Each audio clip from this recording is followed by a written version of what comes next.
president wetu di president wane moyo kuphana abantu philanthropist abanabatho hanzi 300 user wana ngakho leli bamuzoro kwashi pana bazibaba mosi wali kufamba ne program batibaba masadate mwanawe ali kupuwa 500 user bamuzoro be 300 user yabakwana chef King Solomon ali kubaza kare 100 user sema kulimaza mwana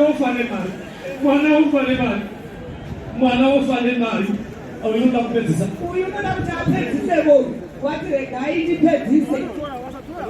Greetings to you all. My name is Irene Mabira. I learn at Kudira Primary School, Mukoba Girl. Today I would like to represent a poem about sanction.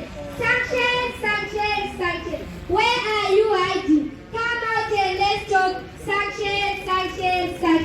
Where exactly did you come from? Why did you target our country? You are a witch, a poison. Sanction. Zimbabwe has suffered enough. We are begging you to leave. Please set us free. Sanction. Are you not ashamed of your deeds? Look at our healthy sector. They are not drugs because of you. People are dying every day because of you. Sanction. Thank you. Azajainga nakuza kuti baba wetu wamnangamba nama wanne moyo kupa mwana ushakushodoka nemahiripa $300